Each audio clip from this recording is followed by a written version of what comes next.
Selamat pagi para netizen dimanapun kita berada. Salam inspirasi bagi kita semua. Hari ini cukup menarik sekali bahwa hasil dari rekonstruksi pembunuhan Brigadir J, Verdi Sambo dengan Putri Chandrawati dan beberapa orang yang terlibat di dalamnya. Cukup aneh sekali ya, ketika adegan-adegan itu publik bisa menilai, agak gugup begitu kan. Artinya ini apakah benar-benar pembunuhan berencana atau tidak, dan bahkan kemesraan di dalam adegan itu ada begitu kan. Jadi publik bisa menilai bagaimana yang terjadi sebenarnya begitu, dan bahkan ada kemarin dari berita dari Kompres bahwa rekonstruksi pembunuhan Brigadir J, Verdi Sambo dengan Putri Chandrawati sangat mesra sekali. Dan bahkan para netizen sangat luar biasa sekali ketika melihat hasil dari rekonstruksi ini begitu. Dari Nuriyah Muhammad, dia mengatakan begini, betapa kejamnya mereka yang membuat fitnah, sedang orang yang dihinakan itu sudah meninggal, tidak bisa membela diri lagi. Mudah-mudahan kuasa hukum di pengadilan tidak menerima sinetron yang diciptakan dan menghukum mati pelaku yang terbunuh Yosua. Nyawa dibayar nyawa. Terus kemudian ada dari Fix, dia mengatakan begini, selamat malam dan salam sehat buat yang lainnya. Terima kasih sudah menampilkan potongan-potongan foto saat terjadi rekonstruksi pembunuhan Brigadir J. Mulai dari insiden di Magelang, rumah pribadi sampai di TKP, rumah dinas, tempat Brigadir J dieksekusi. Ada saja yang membuat hati saya tergeliat melihat FS yang masih bisa tersenyum, PC yang tampil dengan tidak yang tidak menyirat,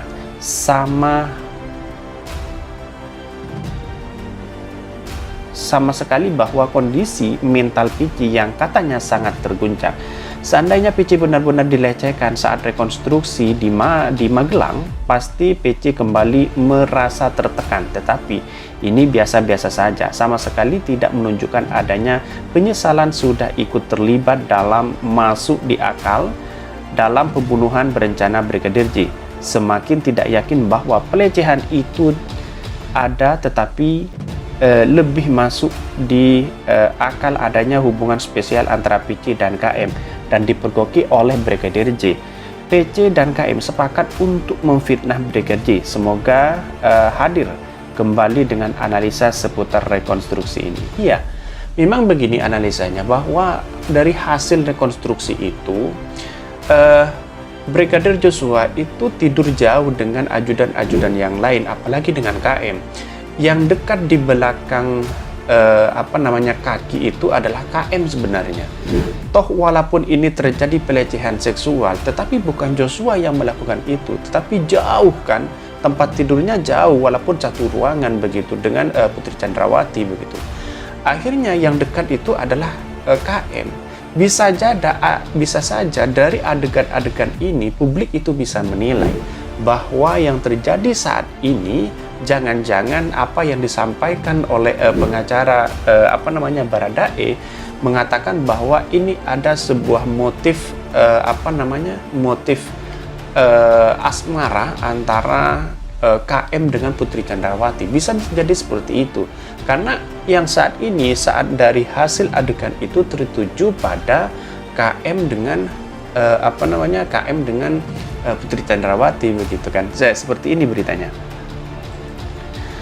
Rekonstruksi pembunuhan Brigadir J, Verdi Sambo dan Putri Chandrawati begitu. Peluk Putri Chandrawati.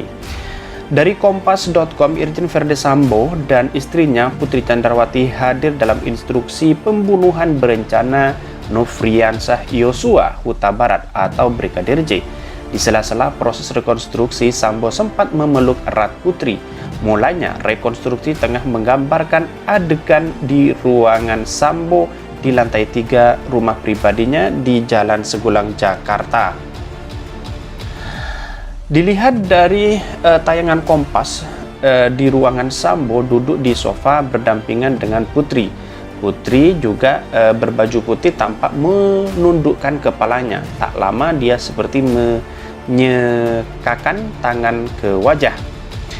Namun tak diketahui dengan pasti apakah Putri menangis atau tidak. Sambo yang mengenakan baju tahanan berwarna oranye dan tangan diborgol lantas memeluk Putri. Dia mencium kepala istrinya.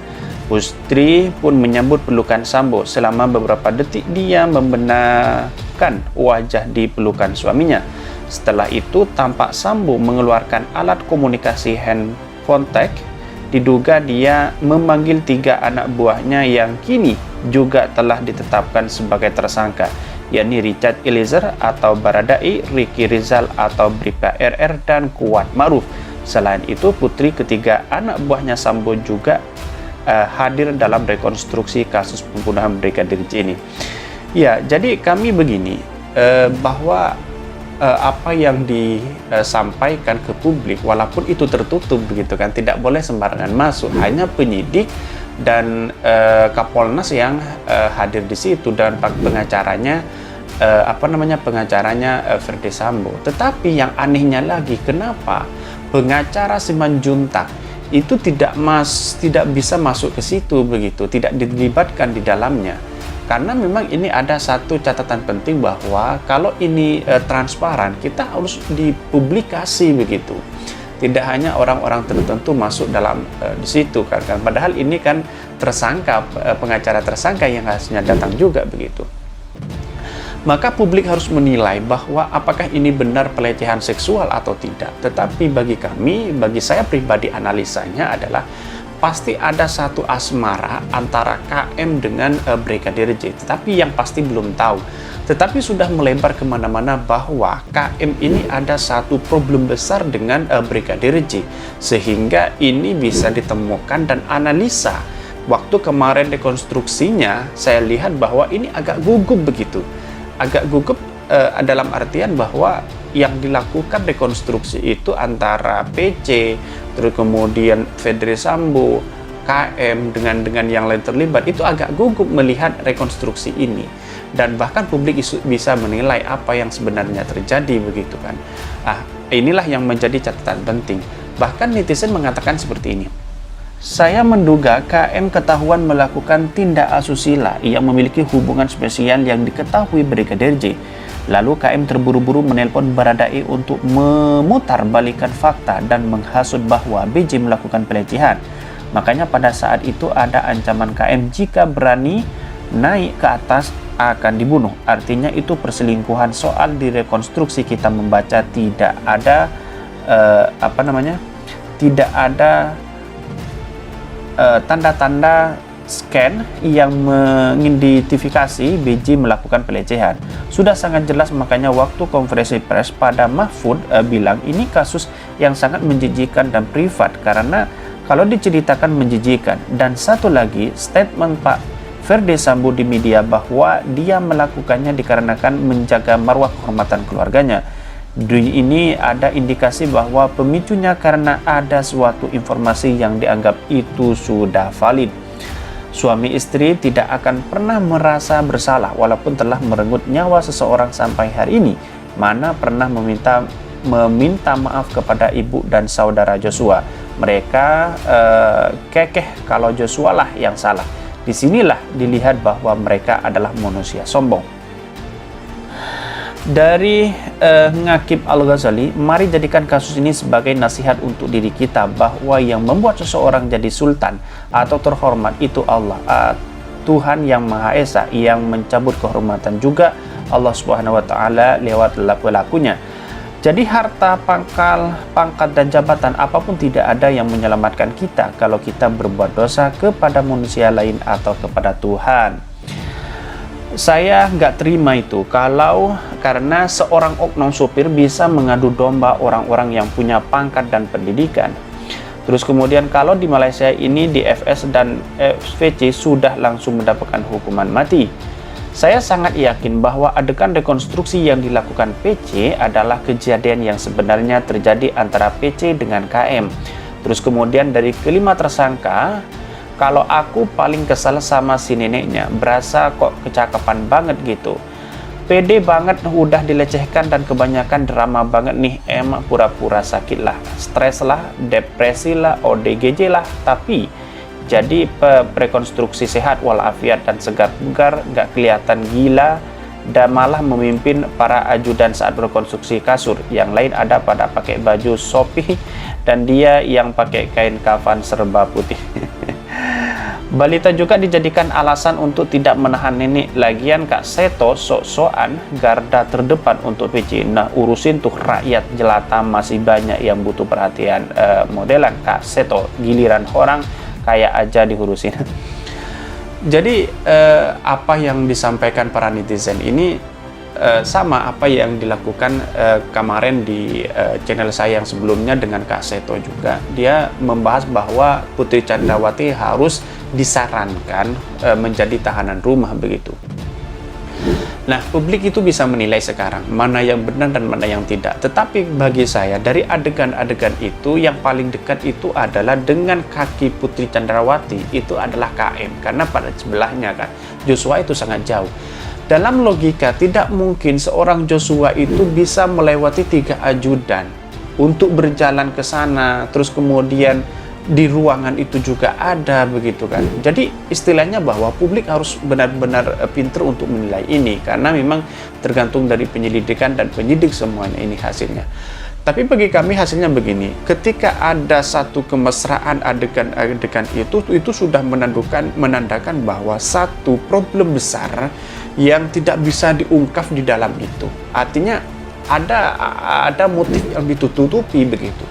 Kalau ini terjadi pelecehan seksual, maka publik harus benar-benar tahu dan penyidik harus benar-benar ada. Bahkan kuasa hukum kemarin dari dari tersangka dari Brigadir J sudah pulang begitu dari saking keselnya begitu. Lah maka disinilah yang kemudian ini menjadi satu sebagai pengingat ya dari masa ke masa bahwa hukum itu harus adil dan seadil-adilnya bagi seluruh rakyat Indonesia. Karena tanpa keadilan pun Indonesia itu semakin nilai dari undang-undang itu akan semakin turun begitu. Jadi kesimpulannya adalah bahwa bagi kami apa yang terjadi dari adegan rekonstruksi itu menurut saya ada yang janggal begitu, karena Joshua itu jauh dari tempat tidurnya. Yang kedua adalah kalau ini benar-benar terjadi pelecehan seksual, kenapa yang bermesra dalam adegan-adegan itu ada KM dengan Putri Chandrawati, dan bahkan apa yang dekat itu adalah KM begitu. Jangan-jangan apa yang disampaikan netizen juga benar juga begitu kan. Jadi intinya bahwa permasalahan ini sebagai permasalahan yang sangat luar biasa di tubuh Kapolri, di tubuh penyidik dan undang-undang, bahwa kita di mata hukum kita sama, keadilan sosial bagi seluruh rakyat Indonesia. Mungkin itu yang kami sampaikan. Tonton terus channel Khodari Podcast Rakyat ini karena ada berita-berita menarik dan viral setiap harinya. Salam para netizen, salam inspirasi bagi kita semua. Jangan lupa di subscribe channel YouTube Khodari Podcast Rakyat ini.